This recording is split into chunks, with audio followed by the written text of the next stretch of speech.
Vocês imaginem que a palavra bizarro, bizarro a palavra, é utilizada de uma maneira que não deveria ser utilizada.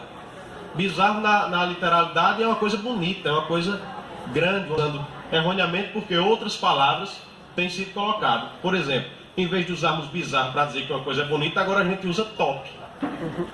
Não tem nada a ver, quer dizer, é uma coisa que pode ser aceita, mas não pode suprimir a nossa língua.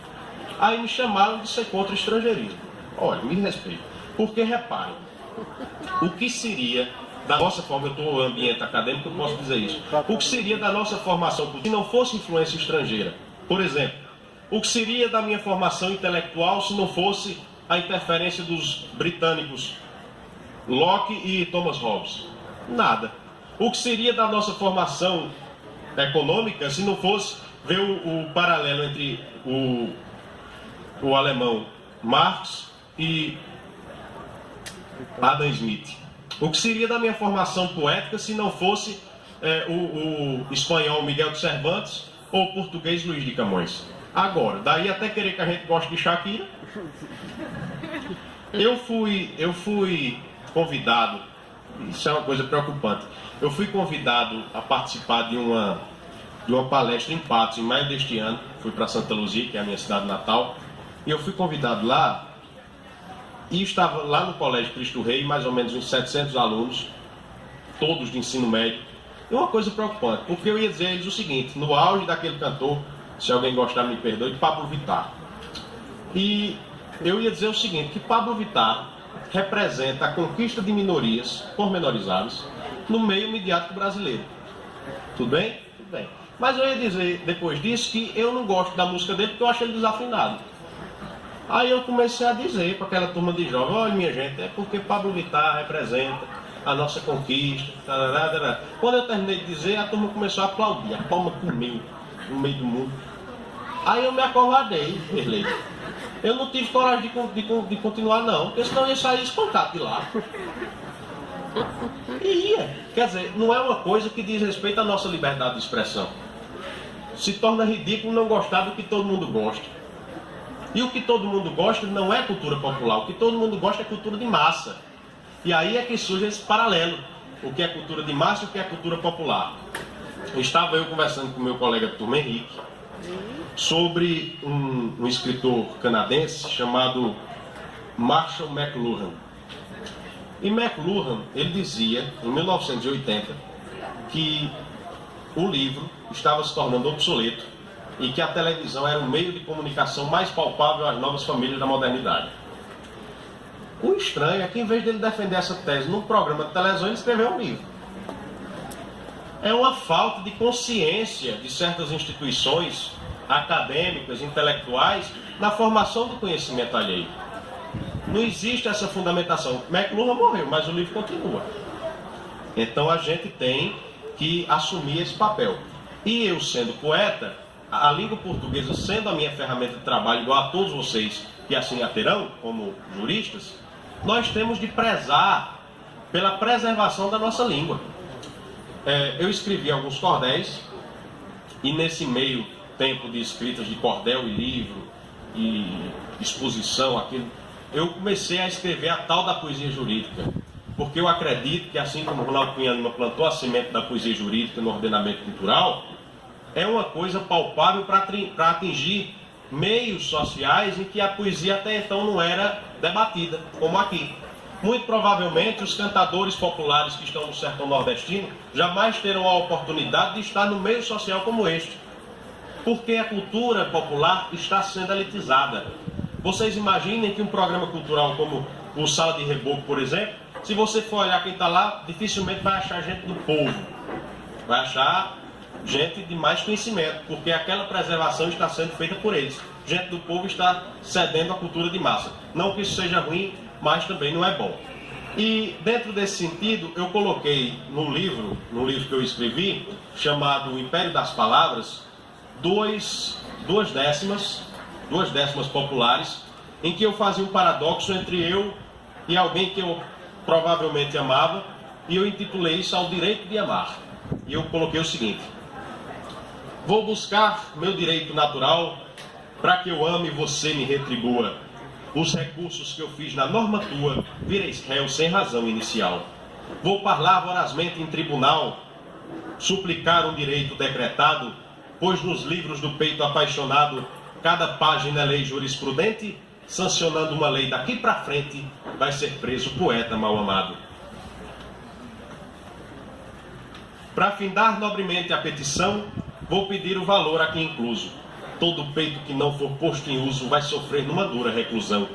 E o direito que tem meu coração vou querer que o juiz deixe impetrado, em função de um amor indenizado, cuja multa vai ser teu beijo ardente, sancionando uma lei daqui pra frente, vai ser preso o poeta mal amado. E é justamente o cordel popular que serve como esse mecanismo cultural que a gente usa em todos os meios. O cordel, por si só, representa toda a abrangência cultural do nosso povo, que de alguma maneira se identifica com ele. O cordel popular não é somente um punhado, um conglomerado de frases justapostas em um sistema de rimas. Não.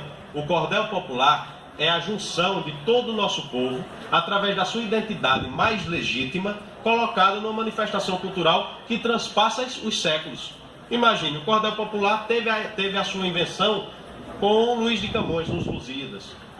Lá no Portugal mercantil. Nós trouxemos para o Brasil Gregório de Matos, foi intitulado de Boca do Inferno, porque isso voltava contra a religião que imperava naquela situação. O outro, Bento Teixeira, foi o primeiro escritor pernambucano, foi colocado como herege. Outro, no sertão da Paraíba, chamado Leandro Gomes de Barros, é considerado o pai da literatura de cordel. Ele escreveu 3 cestilhas sobre o suicídio, como sendo uma reflexão etérea, foi colocado por herege. Essas 3 cestilhas dizem o seguinte: se eu conversasse com Deus, iria lhe perguntar por que é que sofremos tanto quando viemos para cá, que dívida é essa que o homem tem que morrer para pagar? Perguntaria também do que é que ele é feito, que não dorme, que não come e assim vive satisfeito, e por que é que ele não fez a gente do mesmo jeito? Por que é que tem os felizes e outros que sofrem tanto, nascidos do mesmo jeito, criados no mesmo canto? Quem foi temperar o choro e acabou salgando o pranto? Como se Deus, na criação humana, fosse capaz de errar e, na sua pitada de sal de sofrimento, acabou errando a mão e colocou o sofrimento demais da raça humana. Por essa reflexão tão simples, que aos olhos de hoje tem essa simplicidade totalmente admitida, no início do século XX não foi assim. Expulsaram ele da cidade de Pombal, morreu em 1918 como herege. Todas essas questões que transpassam todos os grupos sociais e adentram o cordel popular têm de ser revistas como sendo a legítima manifestação cultural do nosso povo.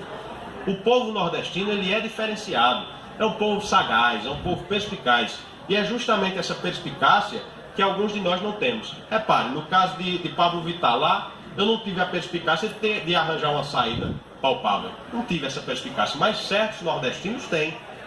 Como o caso em Santa Luzia, imaginem vocês, é um caso ótimo. Em Santa Luzia, minha cidade, tem um cantador chamado Heleno Belo.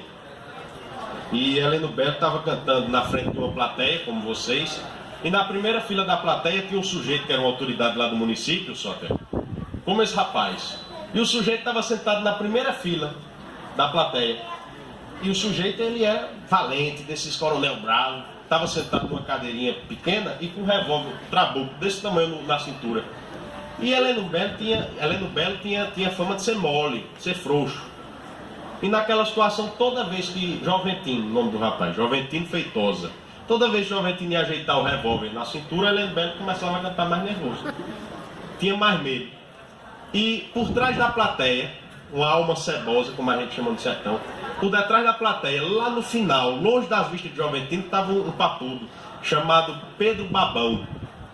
Babava o prefeito, um negócio danado. E Heleno Belo teve uma hora que foi pedir o mote. O mote são as 2 últimas ou a última frase de toda e qualquer poesia em décima, como essas 2 aí, vai ser preso o poeta mal amado. E o mote, para o cantador, se o cantador não cantar, se o cantador não cantar, ele é totalmente desmoralizado. Ele não recebe o pagamento, fica desmoralizado, ninguém chama ele mais para cantar, e ele tem que ter essa perspicácia. Aí o sujeito lá por detrás da plateia, chamado Pedro Babão, soltou o mote para Heleno Belo glosar na frente. Seu Joventino é ladrão. Como é que Heleno Belo cantava Seu Joventino é ladrão na frente do homem? É a perspicácia nordestinos. Helene Belo olhou e disse: só deixando de glosar, embora seja um defeito, quem glosa fica sujeito a ferir ou melindrar.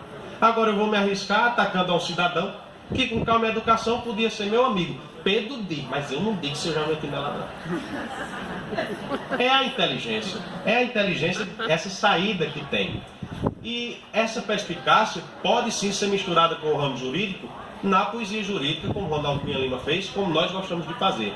Por fim, para agradecer toda essa solenidade, a atenção de vocês, eu gostaria de deixar aqui uma estrofe, bem rápido, bem sucinto, que eu escrevi em homenagem à FESP, para que nós tenhamos essa ideia de poesia jurídica na finalização deste majestoso evento organizado pela professora Ana Gondim.